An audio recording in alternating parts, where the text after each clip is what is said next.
All right, everyone. As you can see, I'm not in the studio because I'm still at the Capitol here in Richmond. That's right. But we've got a great interview for you today. This is with Jace and Laura Lington of the Free State podcast. And we talk about a lot of important issues. But one of the things we really nail down on is kind of being a parent in difficult times and how do you raise your children and protect your children while at the same time giving them the tools that they need in order to adequately navigate this strange new world we find ourselves in. So please check it out. Let us know if you like it, and definitely go over and check out Free State Podcast. See you later. Today, we're thankful to be joined by Nick Freitas, old friend of ours, but we wanted him to meet all of you because he's both a statesman and a father, has spent several years thinking about economic issues at a higher level, and we wanted to get his insight into the debate around the two-income trap. And Laura's going to tell you a little bit more about what that is. So Nick and I met when you and I were still living in Washington, D.C. And he was going to run for Senate. And you did run for Senate. And I still want to call you Senator. Please don't. So, but I remember I was thinking back before we recorded this podcast. I was thinking back to the night that we lost, but yeah. I was such a mess, and I came up to you and I was like crying, and I was like, I just want to say this one thing. I'm never going to work for anybody better than you ever. And then you did. Like, your next job is with Thomas Massey, who's significantly better than I am. No, you were great. That was such a good learning experience. I feel like campaigns are just, they're wild and crazy, but it's like running a pencil through a pencil sharpener. Like, at the end of it, you're just, everything is so much sharper. You're just better as a political activist and articulating ideas and all of that. And not just the candidate, but the people working on the campaign too. No, so, and you really did a great job. And I'm not just saying that to be nice. I mean, there's a reason why we've all kept in touch, Tina and I and you guys for, gosh, that was 2018. So yeah, there's a reason why we've all kept in touch. So. Yeah. And I got engaged the first day of working on your campaign. And I remember, you and I and Tina had been talking, and we were like, well, if I win, how are you going to get married? The wedding was set for September. So then we ended up getting married in September. And I saw you guys at a Christmas party, and Tina came up to me and said, so are you guys trying to have a baby? and Tina was actually the first person, one of the first people I texted when I got the positive pregnancy test. And she was so excited for us. And it was sweet. When I bought your book, so. Yeah. So ever since then, I've just looked up to you guys as political activists, people, parents, all of that. And I think a lot of our audience does too. And I think the plan was for me to just start reading. So I'll just start reading from Elizabeth Warren's book, Two Income Trap. She's kind of coined this phrase, and we'll just get into it here. Between 1935 and 1980, GDP was going up, and the 90% of America that makes up the middle class, the working class, and the poor got 70% of all income growth. Sure, the rich got richer, but everyone else did better too, thanks to 1,000 decisions, from investing in scientific and medical research to building an interstate highway system to creating the greatest public university system in history, growing government. America was a country that was getting richer, and it was growing a middle class unlike anything ever seen on this earth. As the country got richer and as millions of people began to build some economic security, Americans became more and more confident that we could create opportunities and more hope for each succeeding wave of children. The country worked together to make it happen. But starting in the 1970s and 1980s, the world began to shift beneath our feet. As we described in the two-income trap, middle-class families flattened and expenses kept rising. Families did their best to adapt as they shifted their spending, quit saving, and plunged into debt. In an effort to stabilize their budgets, millions of mothers poured into the workforce. It says, continues on, but the political landscape was changing even faster than the new economic realities. Government was quickly becoming an object of ridicule, even to the President of the United States. Instead of staking his prestige on making government more accountable and efficient, Ronald Reagan repeated his famous barb, quote, "The 9 most terrifying words in the English language are, I'm from the government and I'm here to help." After generations of faithfulness to the promise of the Constitution to promote general welfare, progressives love that. At the moment when the economic foundations of the middle class began to tremble, our efforts to strengthen each other and offer a helping hand had become the butt of a national joke. And she goes on in this book to talk about how big banks are the enemy and government is the solution to this two-income trap. She doesn't bother to ask why the big banks are the enemy. And she doesn't bother to ask how the government might have had something to do with that, starting with, I don't know, maybe the Federal Reserve or all the various taxes, regulations, and government interventions in the economy. This is always one of the major problems that I see with someone like Elizabeth Warren or Bernie Sanders or AOC, is that they will identify a problem. And every once in a while, it's an actual problem. A lot of times it's made up stuff. But here's an actual problem. We do have more and more Americans that find themselves in a situation where they feel like both people need to be working. Otherwise, there's no way they're going to be able to make it. And by make it in America, we generally mean having a house, being able to have a family, having one or two cars. That's what we mean. It's also important to understand that when you look at that through the lens of history or even most of the world, that's considered extravagant by world standards. All right, but it is the norm in America, and we should ask ourselves, okay, what led us to that degree of abundance and prosperity? Now, Elizabeth Warren will have you believe that it's because the government intervened in such a way as to create more public universities and government programs, and that's what created it. And you always need to be careful when people select specific years to look at. She'll go 1935 to 1980. Why'd she pick those years?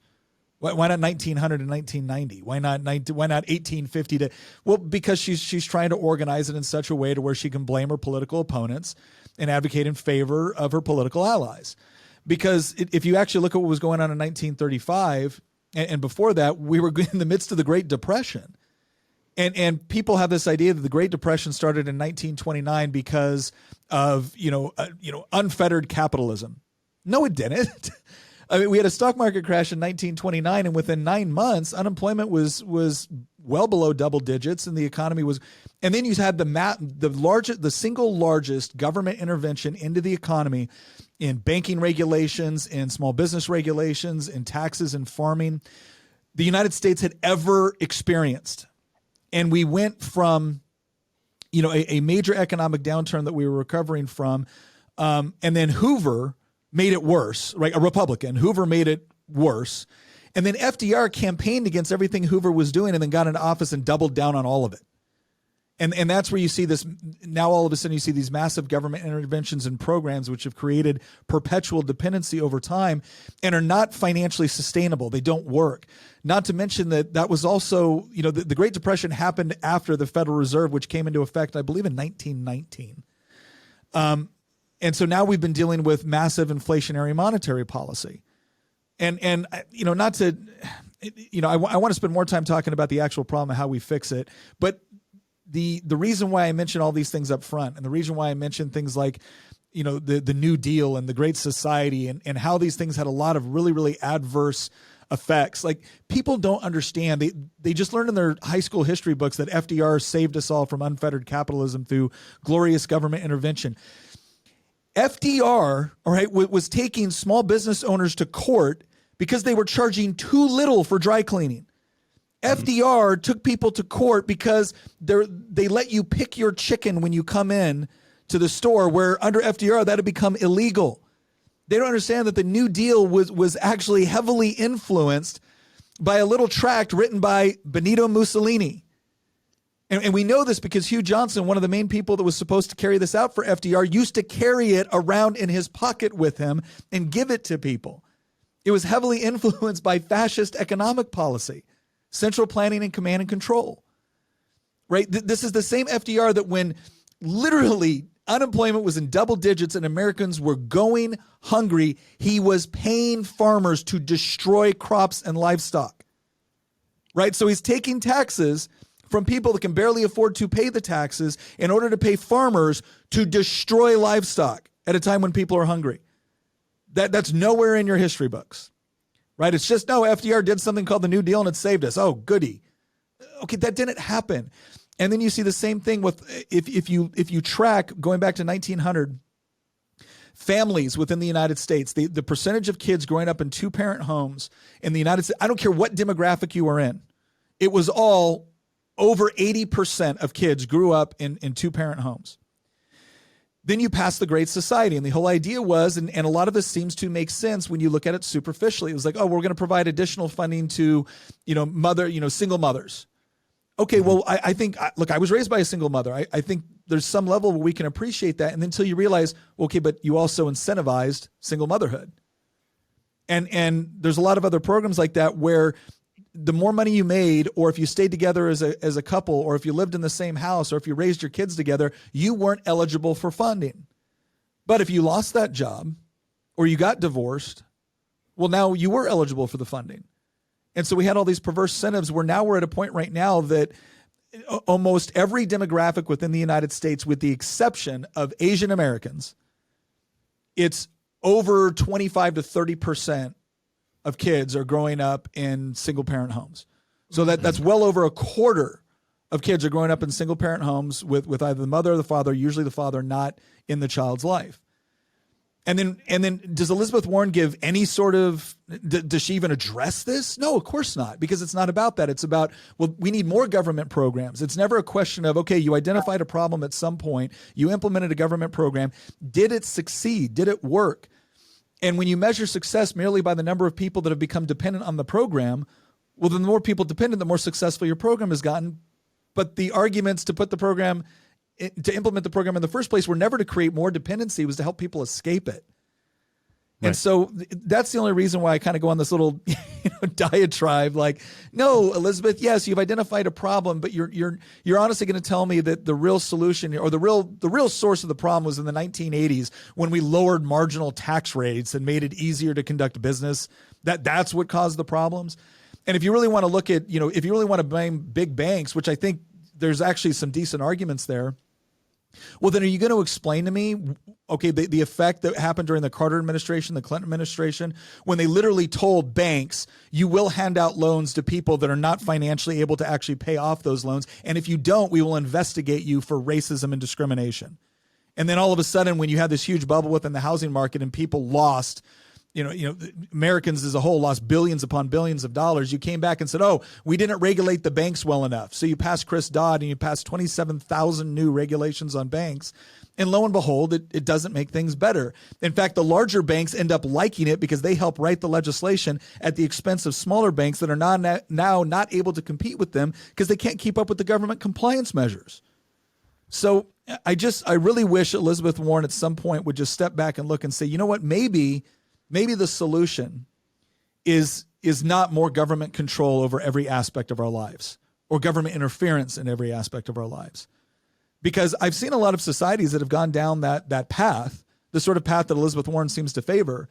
And what I've noticed is that in a lot of these societies where the government comes in and says, we're going to guarantee you free healthcare, free education, we're going to guarantee you a job, we're going to guarantee you food, we're going to guarantee you clothing, we're going to guarantee you a place to live. Why is it that the people in the countries with governments that guarantee all that will risk life and limb to escape to countries that do not guarantee that? It's because government guarantees don't actually provide or suddenly produce the resource. Politicians promising you things doesn't bring those things magically into existence.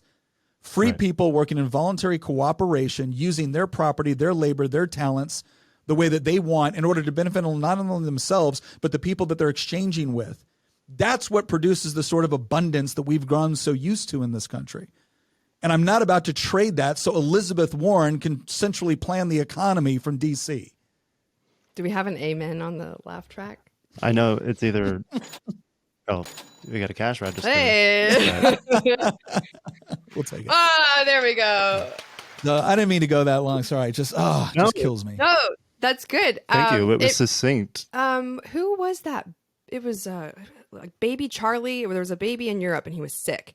And the England. The National Health Service wouldn't let him leave the country to seek better healthcare in the United States. That was, I don't remember. I think it was 2015 or 2016. And yeah, so the hand that feeds you, can also take it away, or whatever that phrase is. Keep in mind, Elizabeth Warren is one of these people that also believes that the United States government, all right, is rooted in institutional racism designed to create power structures and hierarchies that oppress minority populations.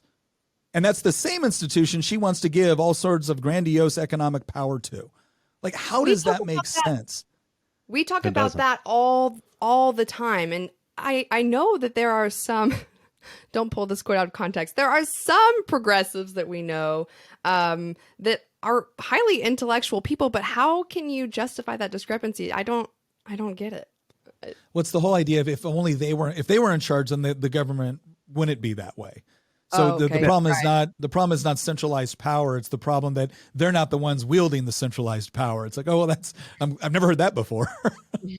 Yeah, it's the reverse of the Milton Friedman line that you want the government to do the right thing even with bad people in place. They're saying it's only okay when you have their people. Yeah. One of the counterfactuals about the whole, well, the government intervened in the economy in the 30s and beyond, and then everything went downhill with Reagan.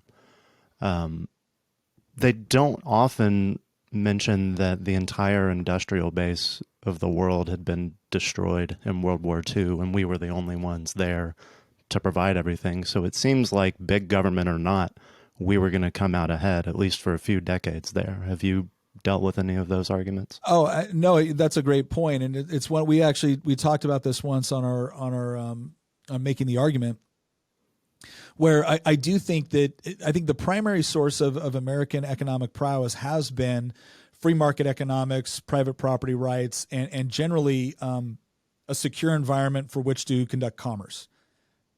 I don't think there's any way that I don't think it's any way that can be denied that that's the foundation of it. But then there's also circumstances that can put you in a more favorable position when it comes to things like global trade and production. And you're absolutely right. I mean, after World War II, England had experienced the Blitz. France had been destroyed. Germany had been destroyed. The Russian industrial capacity had taken a hit. The Chinese economy at that time, which hadn't been strong for centuries at that point, but it had also been destroyed. The Korean economy had been destroyed. I mean, really, the United States was the only major industrial, and Japan obviously had been destroyed. The United States had really been the only major industrial power that had escaped unscathed from World War II, in the sense that we weren't dealing with people bombing our cities. We weren't dealing with people bombing our industrial capacity. And so obviously, if you're at a point where human demand is still high, and especially when you talk about rebuilding operations and everything else, and the United States is one of the only countries that it can actually produce the goods and services needed around the world, of course it's going to put us in an incredibly economically advantageous position when it comes to competition. But what's amazing is you look at the various countries and what they did post-World War II. Japan, came screaming back after its defeat in World War II to become an economic juggernaut. Germany, the same thing. France, the same thing. Now, some people will look at that as, well, isn't that bad for the United States? Well, it depends. If you have a lot of countries working together in cooperation through free trade, then what you get is competitive advantage. And it's not necessarily a bad thing, right? It's a good thing that I can go to the store and get products that are far cheaper than they otherwise would have been had they been made somewhere else. It is a good thing that people in foreign countries can buy, advanced U.S. products or services that they can't get within their own country because either a lack of resources or a lack of economic capacity. So that's what you want. And this makes sense to people a lot of times when you take it out of the international stage and you just break it into their local environment. Like, okay, the work that I do, I do work in politics, I do work in defense and security, and I do work on social media and stuff like that. Now, I like to have a garden, but nobody's dependent on me for food production and Culpeper, right? Nobody's. So I like being able to go to the person that is really, really good at producing that food, or I like going to the store that's really, really good at marketing and consolidating all these products that I need in one location. So it's amazingly convenient for me. And then the more they're able to sell, the more they're able to lower their prices because now they're making their profit off of volume, not just individual items. So nobody would say, no. The only way to, if you really want to provide for your family, the best way to do it is you're responsible for everything that your family really needs, from building your own house to growing your own food to working on your own car to, producing the clothes for it. Nobody would say that. We all understand that division of labor and specialization is what makes advanced economies possible. And trade, whether it be at the local level, the state level, the national level, or the international level, is a good thing provided it's taking place voluntarily. Unfortunately, that isn't the case in most global trade. There's always some angle that governments are using or politicians are using or businesses are using in order to try to give themselves an advantage at the expense ultimately of consumers. But that trade component is really important. So if you're super hungry, like you need it now, and the good news is that Good Ranchers will deliver it directly to your door. Now, if we want to talk about shady statistics, if we want about shady analysis, did you know that when you go into the grocery store and you see the American flag on that piece of meat, that steak you're about to buy, there's a very good chance that beef was raised in a feedlot in a foreign country with God knows what happening, then brought over here. And as long as it went through some of the processes within the United States, they are free to slap that American flag on it, and you think you are getting a genuinely raised in America steak. You're not, right? You're not. In many cases, you're not.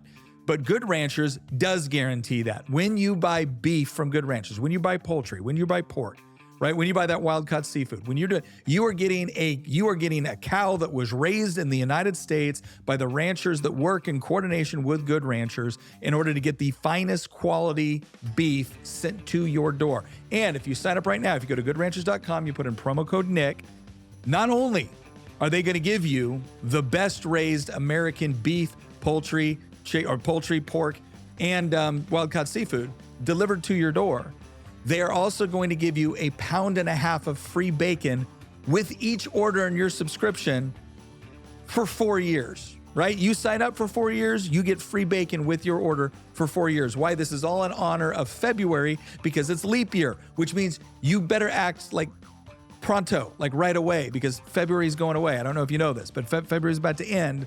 So you need to jump on this deal right now. Go to goodranchers.com, put in promo code Nick. You're going to get that subscription deal, and you're going to get real raised in America meat. And that's what you want. All right, let's go ahead and get back to it. The biggest place I see that debate on the national stage right now is in regards to China. I know Congress is debating the Restrict Act and blocking TikTok right now. But oftentimes people who used to be for free trade, even unilateral free trade, agreed with you along the lines of as long as it's voluntary, great, both sides are better off. But does the fact that China is an authoritarian country or might use infrastructure projects like through Huawei and building cell phone towers to spy or shut down our defense infrastructure, does that add a wrinkle to that analysis? I think it does. Well, I don't think it adds a wrinkle to the analysis. I think it adds a different factor. So, for instance, if let's say that your businesses are conducting themselves in a largely ethical way, and the businesses in our country are conducting themselves in an ethical way, and your government has placed tariffs on U.S. products, so the United States automatically engage in retaliatory tariffs. Well, the argument here, and this is the example that I like to use, and if someone finds out that they're sick, they have an illness, and they have to take a particular type of medication in order to kill the illness, right? So probably the best example here is if someone had cancer and they have to take chemotherapy. You don't take the chemotherapy because it's good for you. You take the chemotherapy because it's bad for the cancer. Yes. But if you convince yourself that, no, what's good is the chemo. Well, we don't give chemo to healthy people, right? You don't do tariffs in healthy trading relationships. You don't do tariffs in healthy economies. Now, is it possible to threaten a tariff or institute a tariff for the purpose of moving toward freer trade? Yes, you can potentially do that. But if you had to choose, it's still better to, even if it's largely one-sided, the overall economic benefits of free trade are so powerful as to even overwhelm foreign trade to your businesses. And that can be a very, very difficult concept for people to understand, because they'll look at it and be like, but that's not fair. And they're correct. It isn't fair. But insofar as you can't stop what somebody else is going to do, the question is do you still benefit more from access to their products? And if the answer is yes, then regardless of the tariff, it's still a better transaction. Now, again, at no point would I ever argue that it's fair or that it's good. I would always argue that insofar as you can get to a freer environment, that's what you want.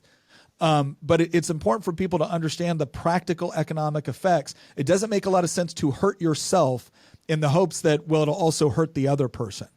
But there's a lot of businesses that seek special interest from the government in order to protect themselves from competition. And really what they're doing is they're protecting themselves at the expense of consumers. And Elizabeth Warren, again, is the sort of person that will look at government cronyism and say, oh, isn't that horrible? Unless she's the one that's deciding how the cronyism takes place. Then it's okay because she's a good and noble person and the rest of us are all greedy and evil. I saw one review of her book that was saying she gets the cause and effect wrong. She said a bunch of people had to move to the cities and women started working, and there was a keeping up with the Joneses kind of bidding war for housing and childcare, education, etc. But then I saw those graphs, I think it's from AEI, that said, oh, look, the commodities and other services that the government heavily subsidizes are the ones that have these price spikes. And then the fact that everybody used to, or more people used to live in rural areas and then move to the city for college and then would move back to start a family, that trend seems to have slowed down and people are staying in the cities and maybe not even starting families. And so the prices are just responding to that increased localized demand, but it's a geographic thing less than just women entering the workforce. If Elizabeth Warren had properly diagnosed the problem and therefore her prescription worked, then I guess we would be able to look at the economy and we'd be able to say, okay, those things which are the most subsidized or interfered with by government are the things that are the most affordable, accessible, and cheapest. Healthcare and education. All right, the two things that everyone complains about as being excessively expensive, not responsive to customers, are the two things that are the most heavily regulated or, in fact, controlled by the government. That's not by accident. And one of the reasons why you see places like Canada where you have a government-controlled health system where now they're telling veterans that call up wanting help saying, oh, have you considered just killing yourself? Right? It's because when the government provides a service, they don't see you as a customer. They see you as a burden. Right? There was a friend of mine, she brought this up. She goes, it's interesting when people complain about, when people talk about mass immigration, they usually talk about the effect on schools and hospitals. She goes, you'll notice they never talk about the effect on supermarkets because supermarkets are thrilled to have more customers because that's how they see you. When you walk into the store, they see you as a customer. You are going to provide a net benefit to their institution by paying for the goods or services that they provide, whereas government providing goods and services just see you as an additional burden on an already overtaxed system. The VA is a perfect example of this. And so, again, the problem is that, I think Elizabeth Warren will spend a lot of time talking about the pain that people are feeling. And this is very, very wise of her to do. When you first focus on the pain that people are feeling, all of a sudden there's an empathetic response there where it's like this person gets what I'm experiencing. And then she jumps right to the solution. And you're like, oh, this person understands what I'm going through and they seem to have a plan and they seem really smart about it. Nobody wants to hear about how we got there in the first place. Nobody wants to hear about all the different things because okay, great, that all happened, but how are you going to fix it for me? So Elizabeth Warren is focusing on the pain and her solution. She's not focusing on all the things that led up to the pain in the first place. Well, the problem is that if you don't understand those things, you're going to misdiagnose it. You're going to come up with a bad prescription, and then you're going to make things worse. But if you can continue to perpetuate this cycle of here's a problem, here's my solution. And if my solution didn't work, it's because of those people over there. Those people over there are standing in the way because they're greedy and because they're mean and because they don't want you to have these things. They don't understand that this is a basic human right. And so that always seems to be the progression. It starts with identifying the problem that everyone is experiencing or feeling, offering a solution for it. When the solution fails, you don't go back and say, oh, I guess that wasn't a good solution, because your political future is tied to the execution of that solution. Right? You've already decided on the course of action. So now you have to find somebody to blame for it. And it just gets progressively worse from there. I think these middle-class families, especially with smaller children who may still be at home, are especially easily manipulated like that because, you know this, you've had 3 kids. You're just drowning when your kids are that small. And you need immediate relief, no matter what the cost. It's very easy to write off, long-term detriment for short-term relief. And whatever we have to do to get the baby to sleep through the night so that I can function tomorrow, we'll just do it. And I think that carries through to policy. And I see a lot of moms and just young parents in general, they're like, well, we just need paid family leave. I literally don't have the savings to make it through the 3 months of the newborn stage because I'm living paycheck to paycheck. So what's the solution? So what can you give me? Because I'm desperate right now. And I think that's why policy is so important. And we have to have these like laborious debates because it matters and it will affect our children even more than it will affect us. I was going to say, we wanted to talk to you about it because you're in the legislature in Virginia. You have some influence over policy at that level. But as we said, you're also a father. You've dealt with it in your own life. So we wanted to focus now more on the personal side of it. How can you, as a free person, try to live in a system that people are debating about whether or not it's rigged against you? What steps can you take in your own life to make it through? You know, let me tell a quick story about this. When Tina and I got married, we were 19 and 20. So I was a private in the Army. For those of you keeping score at home, privates in the Army don't make a lot of money. And Tina had to move all the way across country and try to find a job. So the first year we were married, I think my take-home pay with everything probably landed us just under $20,000. This was in 1999. 2000. So, obviously we weren't making a lot of money. Like I am very familiar with what it is to go to the store, put your groceries on the thing, and then be sitting there praying when you hand over your debit card going, please God, let there be money on it. And then when it gets even worse, where you're handing over the credit card going, please God, let there be space on it. Right now, we're not even talking about money you have. We're talking about money you're going to make in the future, hopefully. So I am very, very familiar with that is all the way up to the point of us having our power turned off. And I'll tell you what, there's nothing more as a husband and a father that hurt me than watching my wife be cold in the winter because I couldn't provide enough to make sure that didn't happen. And in that moment, it's really easy. And again, it's not like I was unemployed. I was in the military. I was specifically, I was a paratrooper. I was an infantryman. It's not like I wasn't putting in hours. It's not like she wasn't working too. And in that moment, it was amazing because we qualified for a lot of additional assistance that we could have got because of how little we made. And we'd always kind of decided that we weren't going to do that because we could make it happen. We could work out. But we did have a situation where it's like we just needed help. And we remember times when family and friends stepped up to be able to help us at that moment. And here's the thing that I will tell people. Be very, very skeptical of people telling you that community is when you pay taxes to a government that gets allocated to a government program that politicians then use to help other people. That doesn't build community. I think it destroys it. Community is built when you see your neighbor struggling and you walk over there and you help because you know what it is to be in that same position.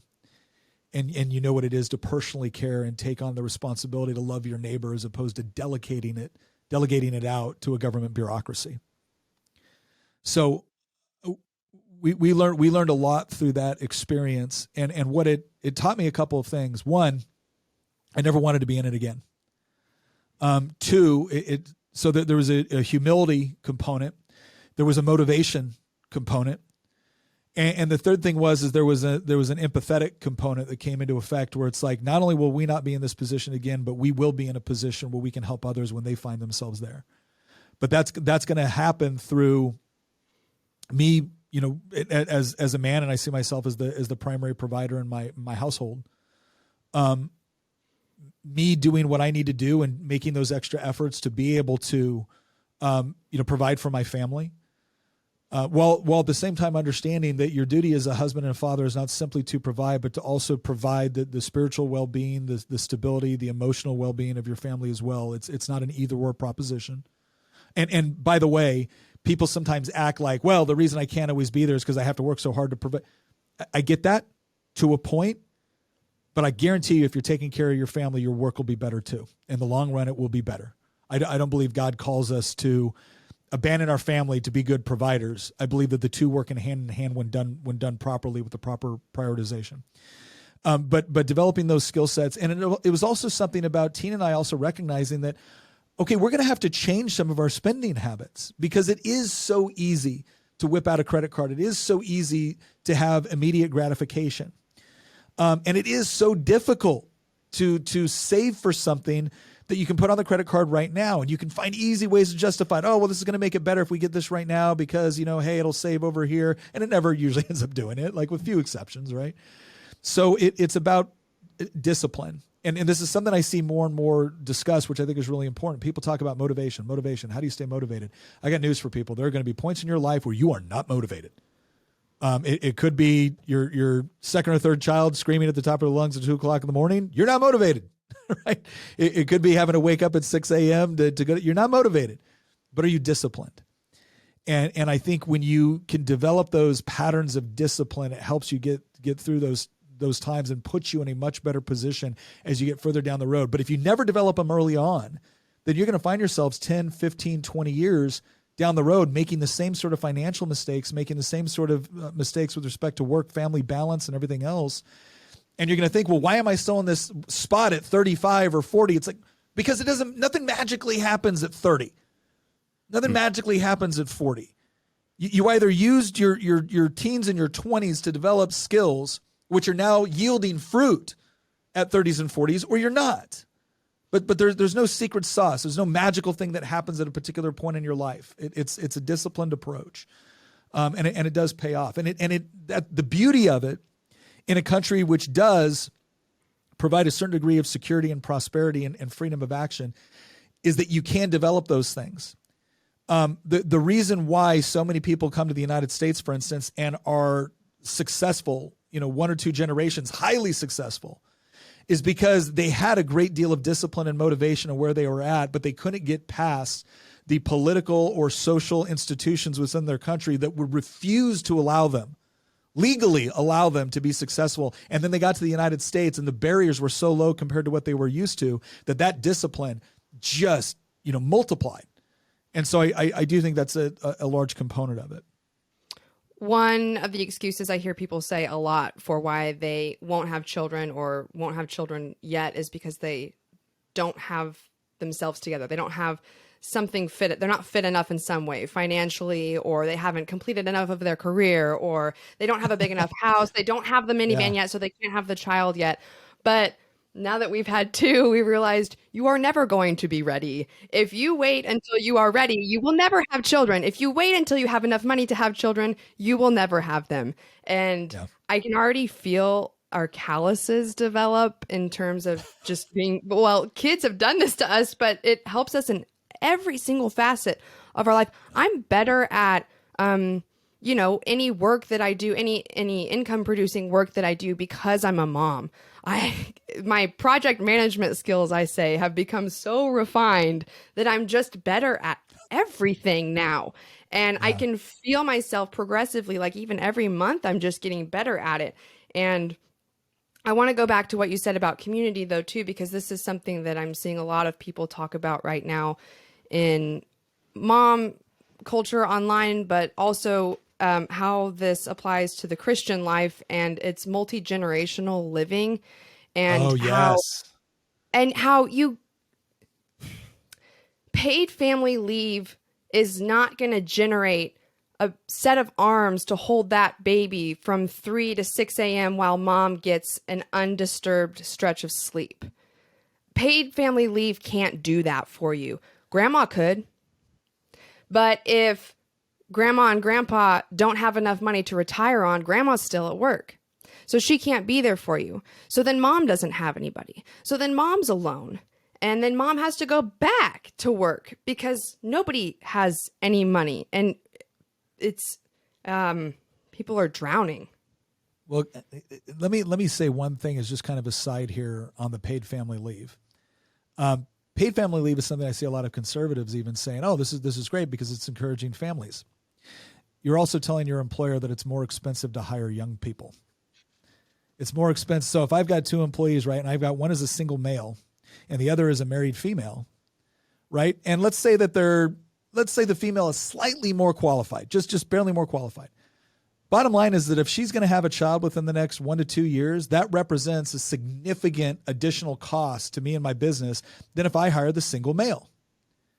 So you've actually put You've actually put the woman in childbearing years at a competitive disadvantage when seeking jobs as a result of that. And people think, oh, do they really factor that in? Yeah, absolutely, depending on the margins within the business that's being conducted. I'm my own boss, and I factored that in. Yeah. I said, my boss didn't even pay me leave, and I'm my own boss. Yeah.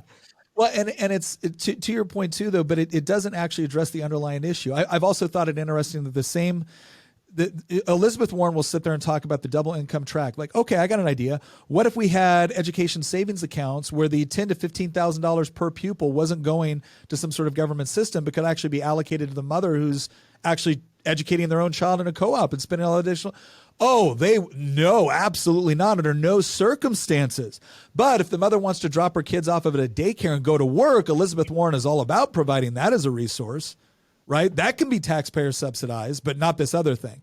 So again, I don't buy the overall argument. But you're right. I think the multi-generational living, and this is also something to where when we look at other government programs, it is always easy to look at a particular category and say, here was an elderly person that had no family, that had nowhere to go, and they need to be taken care of. And most of us would look at that and say, okay, well, we wish there was a family, or we wish there was a church, or we wish there was a civic organization. But if you're going to say that there's none of that there, and the government's the last backstop, then okay. But when has any government program stopped with the justification that was used to create the program in the first place? No, by nature, it expands. And the end result is, and the thing is, these things don't happen in a vacuum. What you've told people is, you're not responsible for caring for your parents, right? Because you've got to go over and do all these other things. You got to live the American dream, which is a bigger house, a faster car, more vacations, a boat. You're not responsible. No, that's the government's responsible. That's why you pay taxes. So I think there's something to be said. One of the biggest regrets I have about living so far away from my parents, because most of them live on the West. My parents live on the West Coast. We live in Virginia. We don't see them nearly as much as I would like. And when I was growing up, because my parents, both my parents were involved in my life. I love my folks, but they got divorced early on. I spent so much time with my grandparents growing up. And it's one of the things that it kind of hurts me that even though I think we made the decisions that God laid us to make, and I think we were obedient to those, it still hurts me that my kids have not had the same amount of interaction with their grandparents as a result. And so, again, somebody will automatically hear this and say, oh, well, what if you don't have the money? Or, oh, what if you don't have this? Or, oh, what if you have a bad relationship? Okay, I acknowledge that there's always those considerations. But I'm sorry, you don't get to tell me that there isn't like real benefit for the vast majority of people to live in those sort of multi-generational environments where the grandparents get to pour in, because it's not only good for you as the parent that needs a break, right? It's not only good for the child that now gets this additional interaction, it's also good for the grandparents. I can tell you right now, with my oldest child being 20 and realizing that we're probably, 5-6 years away from being grandparents, and Tina and I get excited thinking about that. That's a whole new life that we're a part of. That's we had some friends come over the other day, and they brought their kids who are ranged from like 2 to 8, and they're running around the property and they're looking at the chickens and the goats, and they want to ride with me, Uncle Nick, on the tractor, and just that excitement. The amount of joy that provides and the amount of community that provides is just incredible, and you're not going to replace it with a government program. You're not going to replace it with a check. But people have to decide, they have to see value in it. And I think the way you worded, Laura, was right, is like when you're dealing with immediate problems, you want immediate solutions. And I can understand that. And I think to some degree that it's still necessary to meet those, but how are you going to meet it? And what sort of precedent is going to be set? And what sort of long-term habits are going to be set by the way you meet that immediate need? If you're not asking those questions, you are setting yourself up for failure in the long run. And you have to talk about what the ideal is, whether or not that ideal applies to your current lifestyle or not. You can't take it personally as a personal critique, because the ideal that we just exchanged in terms of multi-generational living, Jace and I don't have that as we would totally prefer it. His family lives in Texas, but we do talk about it in a way, okay, what changes Elizabeth Warren talks about 1,000 decisions were made to give us this reality. So what 1,000 decisions and choices do we need to make in our marriage and our life to make it such that we can work toward that ideal and get us maybe not all the way there, but close enough that we can provide it for our kids. And we talk about when we're retired, we're like, wouldn't it be such a blessing if we could, when our kids have kids, I don't know, go over there once a week and do their laundry for them, or cook them dinner on Sunday and Wednesday nights, something like that. Like, we're already talking about the ways that we can make the struggles that we're experiencing less so for our kids. And I think those discussions have to start now. And it's not a critique. I cannot even tell you.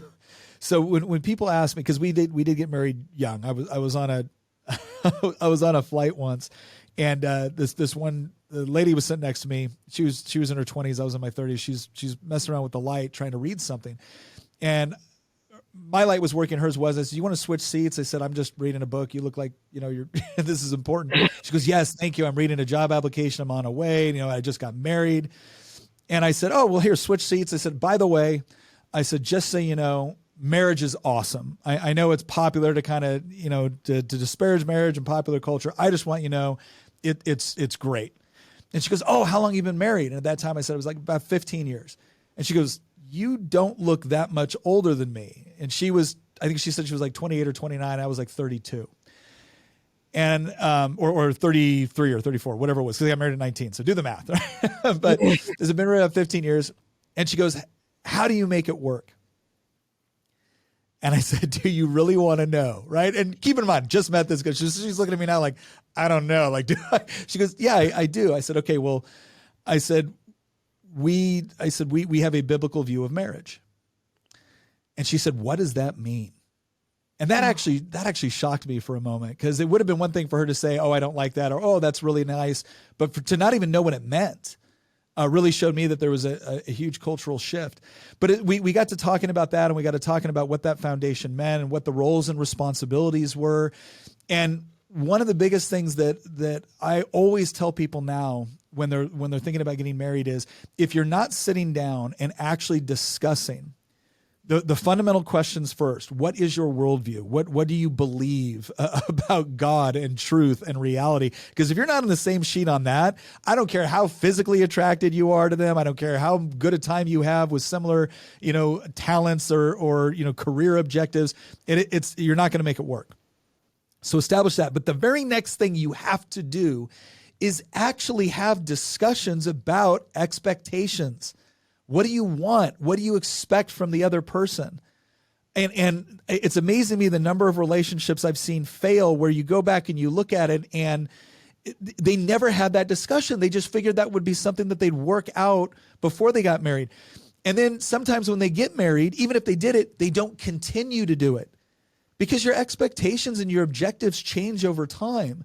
And provided that they change together, it's fine. It works. It's actually kind of exciting. It's like a new beginning on something that you hadn't previously considered. But if you don't have them, you are going to run into problems where those expectations start to diverge significantly, and it will negatively impact every aspect of your life. And so the fact that you guys are having those discussions about, like, what, we're experiencing this right now. What do we wish was different? How does that affect the way we parent? How will that affect the way that we grandparent? How will that affect the way that we look at where we want to be financially? It's amazing to me the number of people that will make plans for their life later on based off of the number of vacations they're going to take, but not off of how are you going to interact with your kids and the grandkids and what are various things going to look like? And how do you give your kids the proper space to raise their own family in order to come alongside and be of assistance, not a nuisance? And again, my in-laws have done an excellent job with that. They really have. I love it when our in-laws come around. But so the fact that you're having those discussions and having those discussions about responsibilities and objectives and expectations, that's what actually sets you up for success, not just in the future. It's what sets you up for success now. One of the reasons that we thought you would be good to come on, and even Tina, and the reason we look up to you guys is because I think you do a good job of living out, the Christian life in a lot of ways. But before I took my faith walk seriously, I'll just speak from personal experience. I thought everything that you just described was super for someone who wore denim skirt below their knees. That was not for me. That was not cool. That was boring. That was bland. Yeah. Like, I want to post sexy bikini pics on my vacation that you're talking about on Facebook. I don't want to live where we live in a tiny townhome without a dishwasher so that we can save money, so that we can build a house, so that we can buy land, so that we can do virtuous things for our family and consider all of these things generations down the line, because that's boring. Who wants to live like that? But you two as a couple are not in the world's definition of the word meek. Or I don't know, however, you know what I'm talking about. Like, yeah, Well, you're cool people. Like we've talked about normies. Normies would look at you and say, you know, well, they are a light. Why are they a light? What about the choices that they've made make them happy? And so we want to be the same way. And I think there's a lot of couples who are trying to navigate all of that too, amidst all of the other struggles that we've just talked about in this recording. And in the last few minutes we have, I just saw the clock. One of the big questions we wanted to make sure we covered was what made you and Tina choose homeschooling versus other forms? Oh, you know, it's interesting. Homeschooling was not one of the things that we even considered growing up. I think we had talked about maybe sending our kids to like Christian school, because we'd both attended public school and Christian school, and so we wanted those values to be reinforced at school, not contradicted. Homeschooling really started out of necessity for us. I was getting out of the military, and we weren't sure if we were going back home to California or if we were going to go out to Virginia. I really wanted to go to Virginia. Tina wasn't so sure. So we didn't know. And it was like, okay, she started homeschooling our oldest daughter, Lily, who's now 20, that kindergarten, first grade year, again, out of necessity. And there was things we liked about it, things that were terrifying, but that's why we did it. Then we moved out to Virginia, and again, we weren't settled at first. We moved to the first place that we could kind of find that was close to the job I had gotten, but we always knew we wanted to move out, have some acreage in rural Virginia. And so when that finally became a reality, we did put the kids back in public school for 1 year. And after that, it was like, nope, we're not doing this. Whatever we got to do in order to make this work, we're going to make this work. And again, this is not the interesting part about this is this was not some grandiose dream we had. It was not something that we had personally experienced growing up. It was not that we had a lot of friends and network connections that were going to, none of it. It was just, we saw something that we didn't like. We knew that our child's education and development was going to be, it was primarily our responsibility. All right. You can delegate authority to other people to help you with things. You can never delegate responsibility for your child. Never. And so we said, okay, we're going to make the decision to do that. And it was tough at times. And there was grandiose plans that never took place. There were other things where there was enormous guilt where you're like, oh my gosh, we're horrible parents. I can't believe, our kid isn't doing this or doing that. You could do everything right and you would still feel that. Oh yeah. The biggest thing, though, that we've noticed over time, and our kids are 20, 17, and 15 now, is just the incredible relationship that we have with our kids, that they seem to be very confident in who they are and the things that they want to do and their objectives and their sense of right and wrong and responsibility. And look, that does not mean that their rooms are pristine or, far from it, if they're watching. But it's the thing is that nobody's capable of achieving perfection. The question is how do you get to the root of the things that matter most, that are critical for someone's development? And I think that starts with their moral development. And so we had a hand in being able to develop that without the constant interference of peers or of other influences that might have been overwhelming. Now, that doesn't mean they don't get exposed to their peers. Laura, you saw it in the campaign, like our kids, we go to, theater events, we go to political events, we go to sporting events, we go to church events. They're out in the community all the time. They're out engaging and interacting with people all the time. So it's not like they weren't exposed. We didn't keep them locked in a dungeon in their house or something. But it was more about understanding at different ages when they were going to be mentally, intellectually, emotionally, spiritually equipped to deal with certain challenges, and making sure that was achieved first as best we could. And so that was that was why the decision was made. And I have to tell you, we're actually going to be doing an episode on making the argument here pretty soon on helping parents identify all the different resources out there, because homeschooling, what it was 30 years ago versus what it was when we started versus what it is today, night and day, like absolute night and day. The number of resources that are available and the things that you can do is just incredible. Like we went to a homeschool fair and there was somebody there doing blacksmithing. And Luke and I were both like, well, that looks pretty cool. Let's do some blacksmithing. And that's become a way for us to bond. It's something that neither of us looked into initially. And then just other things that are available is just really, really cool. And so I would encourage people that there's more resources out there than you ever. Do not try to replicate public school and homeschool. That's one of the biggest things I think stands in the barrier. People are like, how am I supposed to manage 7 hours of school a day? Like, yeah, first of all, schooling and education are two different things. Let's keep that in mind. Secondly, our public school system was designed off of a Prussian model that was designed to make really good conscripts and factory workers. Okay, nothing wrong with being a factory worker. I'm just saying that it was designed to achieve certain things. If you're wondering why, especially your little boy has a problem sitting still for 7 hours a day, it's probably not because there's something seriously wrong with them. It could just be because they're a little boy, right? Like this is, homeschooling. It's like when the boy gets rambunctious, it's like, go run laps, go feed the chickens, go do something like that. Wear yourself out, come back and let's look at some other things. But when you stop seeing education as synonymous with schooling, right? Education is not a place you go to where you sit quietly and listen to people talk at you and hand you activities.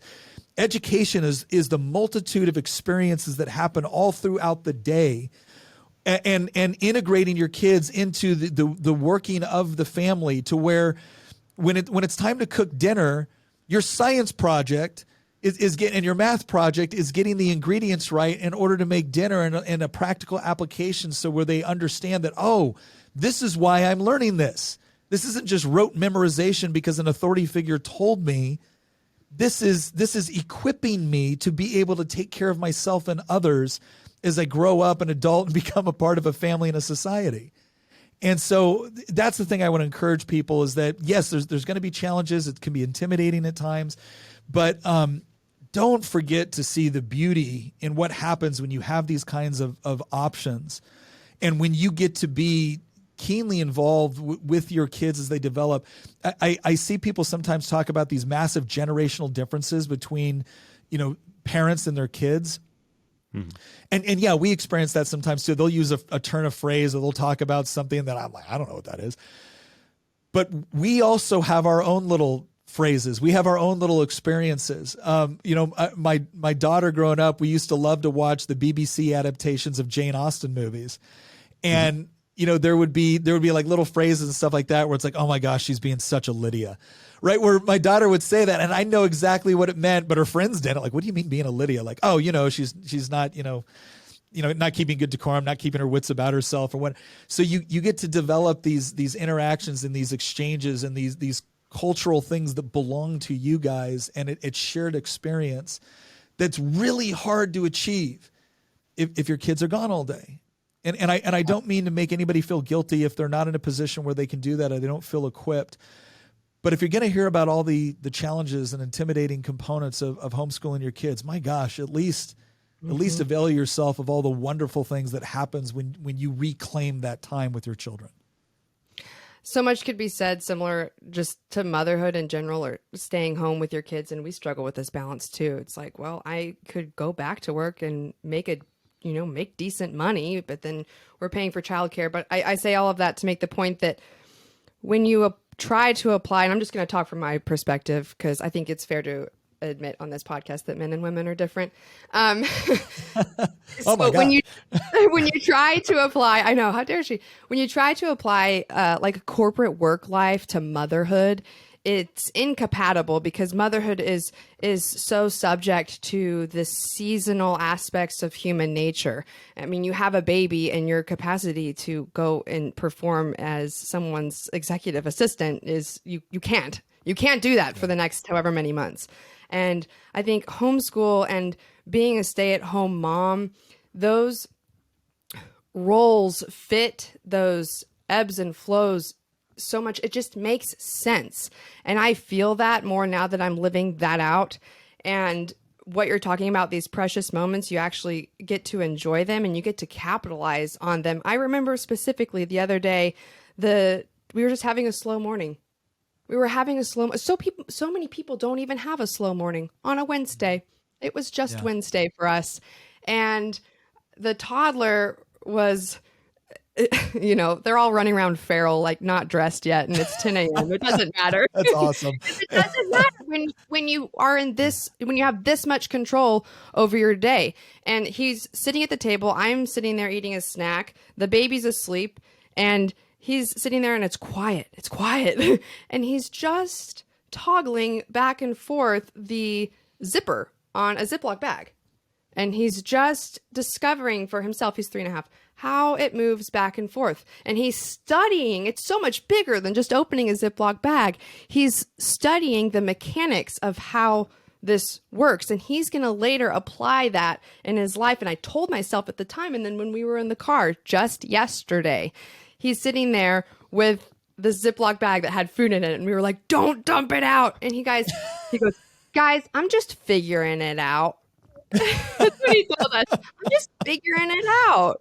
But it's such a small thing, but it's not a small thing. He knows now how to open a Ziploc bag because he sat there and he studied it. And it wasn't something that I, forced him. And I sat down and I said, today we are going to learn how to do Ziploc bags. When he was mentally and emotionally ready to do it for himself, he studied how to do the Ziploc bag. And because he wanted to, he was able to better. Yeah. No, there's something... Again, you'll have a million experiences at work that you'll never remember. And the reason why you don't remember them is because ultimately they're just not important in the big scheme of things. I can say that of far fewer things that have happened within my home and with my family. And, people will ask me sometimes, oh, what does Tina do? And I'll say, well, first of all, everything. Yeah. Well, when people say there is a connotation, especially in today's culture, with stay-at-home mom. And the reason why I don't like the term is because it doesn't actually tell anybody what she does. And so people ask me, what does Tina do? I'm like, oh, Tina manages the home. She manages the homestead. Like that's what she does. And what that means is that she coordinates schedules and she educates our children. And when something breaks in the house too, Tina, and again, this doesn't have to be true of everybody, but Tina's very, very good at that. She's very, very handy at it. She fixes things. She coordinates things. Like that's managing our house is not an easy task. It's labor intensive. It's intellectually intensive. It's emotionally intensive if you're going to do it right. And that's the part that I don't think people really appreciate is like when we talk about the Proverbs 31 woman, which, everyone will tell you is incredibly intimidating, right? But when it's this idea of this is a woman that takes, she values the management, the maintenance, the advancement of her household and her family. And she takes her role in it incredibly seriously to where it's an art, it's a science. This is something that she is developing over time and getting better at, and then transferring knowledge over to, our children on how to effectively do this. And when you look at it that way and you understand the complex nature of it, not only does it mean that the household runs smoothly, or gets progressively better over time, but the things that I have to do outside of the house become significantly easier. I become more effective out of the house because I'm not constantly worrying about what's going on in the house because Tina's got it. Mm-hmm. Right? If all of a sudden something, if a pipe breaks or whatever else, I'm not sitting here thinking, oh, she's going to call me up and I got to leave work to come. She's going to handle that. And I'm going to be able to focus on the things that I have to do so that when I do get home, I do have that time to be able to interact and to talk with her and have time alone with her and to have time with our kids and to be able to do those things. And when you can appreciate for all that is and the value added that it brings to the family, all I can say is that once you see it and once you experience it, the way you view the world changes. Absolutely. That's beautiful. Yeah, I've had this is going to sound like a humble brag, but there's a point. I've had a senior staff position in Congress, in the House of Representatives, and the hardest job I've ever done was run a home. But the most important job I've ever had was running the home. And people used to reference it as the home economy. And I think that word is close to big enough to describe what it actually is. It is an economy, and you are managing it. And I think it's especially difficult to do all of that in the face of a culture that tells you that why wouldn't you want to chase your corporate career? Why wouldn't you want to climb that ladder instead? But like we talked about before we started recording, I think the pandemic in a lot of ways made people reevaluate what they were doing. They took a look at their cars, they took a look at their house, and they took a look at their family life, and they're like, wait, do we even enjoy our day to day? Or do we hate 5 out of 7 days of the week of our entire life for 65 years? Yeah. And so I think people are starting to make a lot of changes. I'm going to change gears a little bit. Part of that reevaluation and trying to decide what the balance is between work and education and what to do with our kids now that the economy's opened back up. I'd be remiss if I didn't bring up this critique, because I'm totally in agreement with you, and that's the kind of life that Laura and I are building, and we found a lot of fulfillment in it, even the baby steps we've had in the 3 years we've had kids. The biggest critique of our approach is that there are people that are going to be stuck based on the choices they've made and even the choices their parents made. They, for whatever reason, are not going to be able to do that maybe with their kids right now. And so there is going to be this parallel system where the government is running some schools. Is it our responsibility to help those families? And are we doing something wrong by withdrawing from that system and not participating as actively as we otherwise might? There's this debate, just to make it even more specific, there's this debate among a lot of Christian circles that we've seen that if Christian families pull their kids out of public schools, the public schools are going to get worse. And salt and light, right? Yeah, the salt and light debate. So I was talking with some people at my church, and I serve on the education committee in the Virginia House of Delegates. And so I was talking about some of the things that are going on within our public school system. I said, I'm not debating with you whether or not it's going on. I'm telling you what's going on. Does that mean it's happening in every single school and every single classroom? No. But is it in the school system in Virginia? Absolutely. And these are the various stages that it's at. And they were saying, well, gosh, what do we do with respect to, how we elect or going up to school board meetings and whatnot? And I said, okay, I think all of that is important. I think all of that is an obligation that we should look at that, because we do want a society that is helping kids. And obviously we have, values that we want to see replicated within society. I said, I'm also going to tell you that if you think that you're going to change what has taken decades to create with the next election cycle, or because you showed up to a couple of school board meetings, I think you're fooling yourself. And I'm not going to tell you otherwise because I don't want to give you a false illusion about how entrenched this is and what it's going to take to actually change it. And the reason why I want you to be aware is because while I don't want you to stop fighting, your first obligation is to the child you have that's about to go into this environment. And I want you to understand what's happening so you can make whatever you believe are the appropriate decisions. I'm not going to tell you what to do. I'll tell you what I think if you want to ask my opinion. But right now I'm just informing you on what's going on. And so should we be involved? Sure. I'm not sacrificing my children on the altar of saving a particular system. I'm sorry. I don't understand that. And nobody's going to convince me. Nobody's going to convince me that I have a biblical obligation to throw my children into there in the hopes that it'll make it better for somebody else's child.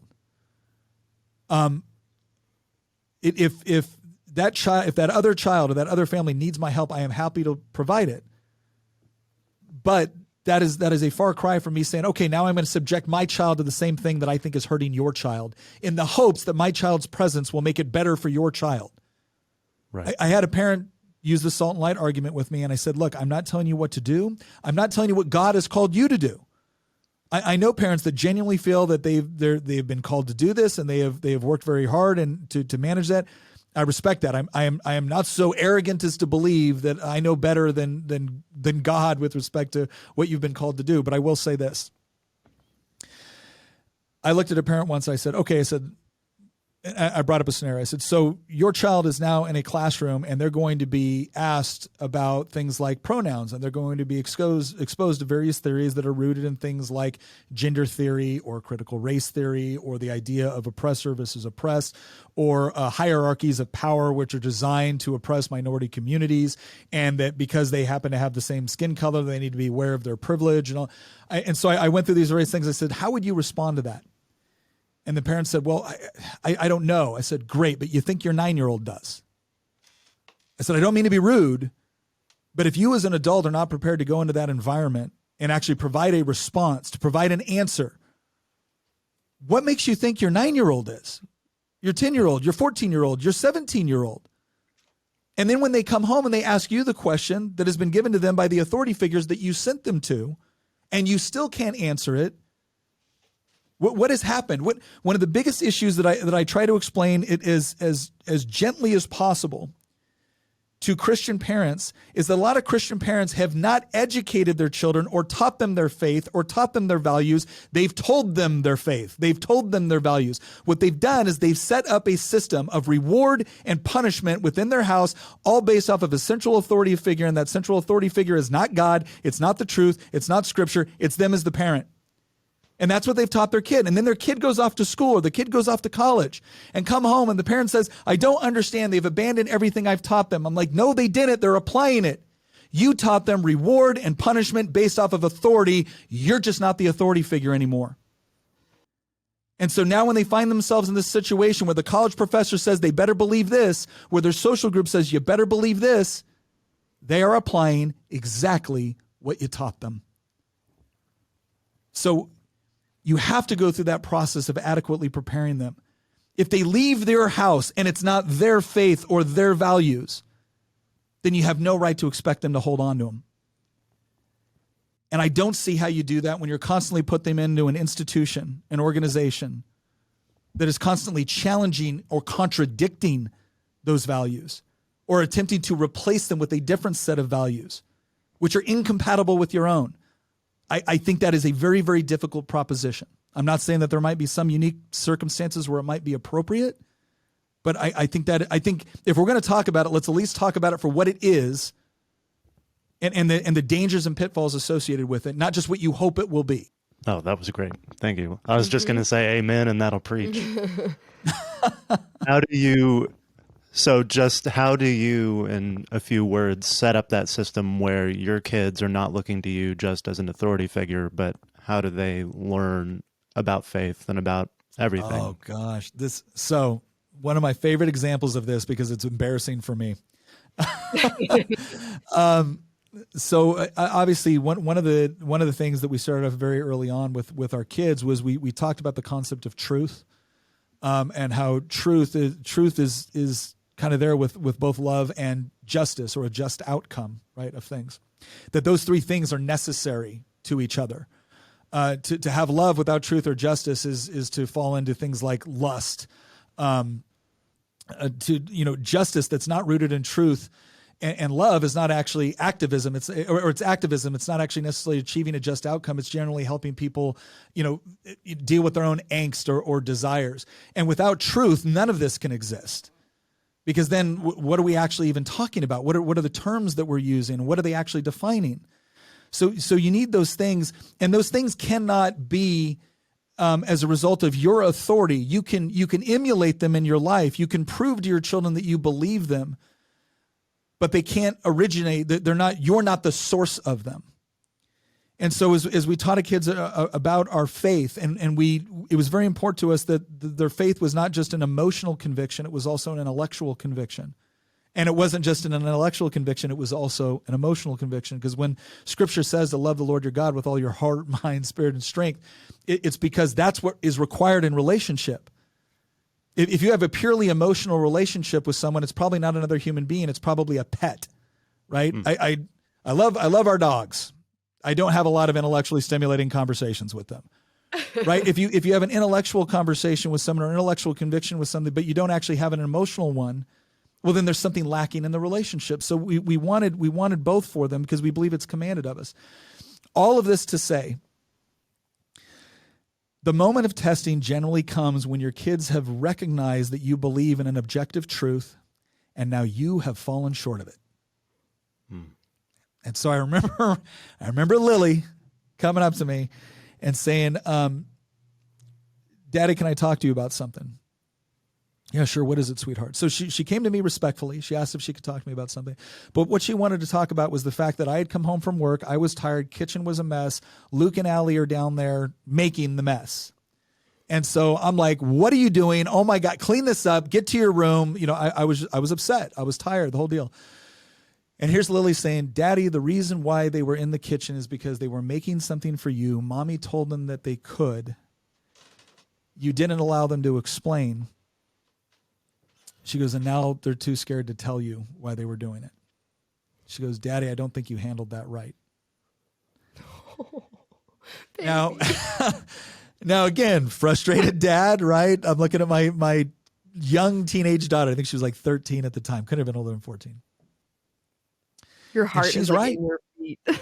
She is right, and I am wrong. And there's this feeling of guilt that, I did this to my two younger children, and there's this feeling of embarrassment that my young teenage daughter had to bring that correction. And there's a sense of pride welling up on me, like, this is my house. I provide everything like that. You don't get to tell me what you think I've done wrong. Do you understand how much frustration I'm dealing with? And none of that, even if it was true, how frustrated I was and how hard I work and how much I love them and how much I said, none of it would have changed the fact that she was right and I was wrong according to the objective standard that I told her governed this family.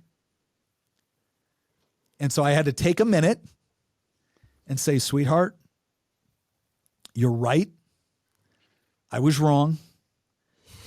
I am proud of you for bringing this to me and having the courage to tell me what you thought. I'm proud that you did it respectfully.